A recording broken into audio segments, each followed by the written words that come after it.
Excuse me. And a very pleasant good afternoon to you. I'm Brett Hope. Welcome to Radio Rap, Sussex County's only daily radio talk program. And got a guest on today's program, and the guest is Dr. Glenn Warrebey. He's the author of the book Looking Up, Looking Down, The Psychology of the A-Bombers and Victims of Hiroshima. Did I say it right? That's about right, yeah. Okay, and Dr. Warrebey is from Sparta, and he's a psychotherapist by trade. I figured before we actually start discussing the book, if you could tell me a little bit about yourself. You say you've been from the area. You're a Sussex County native? Right, I went to Sparta High School and came from here. I spent about my whole life here, and did my graduate work specializing in hypnosis, clinical hypnosis, and I've written a few books on that and got involved in another undertaking, which is this new book coming out here. Okay, and how did you go about actually getting involved in the writing of this book? Well, Captain Lewis lived in Sparta, New Jersey, a few years ago, and he was the co-pilot of the Enola Gay, and we used to talk on many occasions about his experiences and his recollections, and basically how he kept his head together after killing or helping to kill 100,000 people.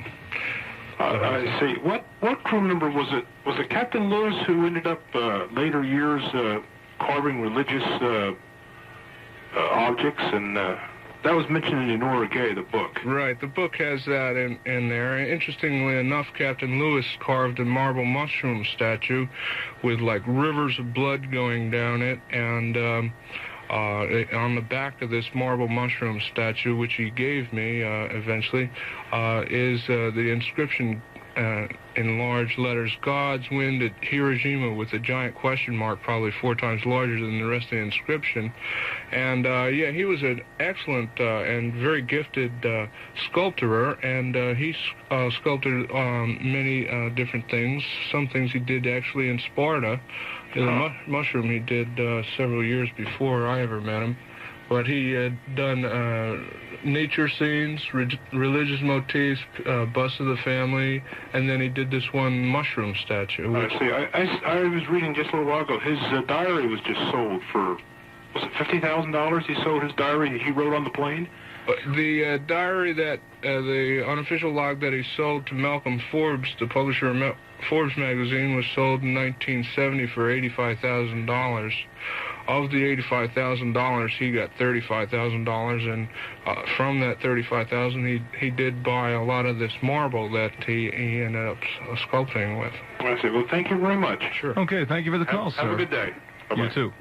You're listening to Radio Rap, Sussex County's only daily radio talk program. Our guest is Dr. Glenn Warrebey, author of the book Looking Up, Looking Down, The Psychology of the A-Bombers and Survivors of Hiroshima. And we'll be back right after these.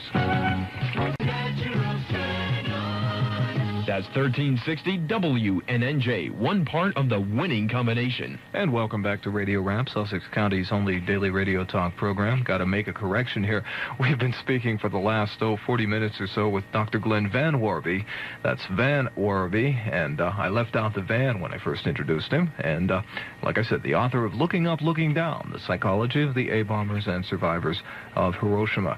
And before we went to the break, the caller was asking you about a sculpture by Captain Lewis that was a mushroom. You had mentioned it, and I understand that's on display? Yeah, he gave me that mushroom in 1977, and when I was in Japan, they had found out about it, and they were real interested in having it for an exhibit.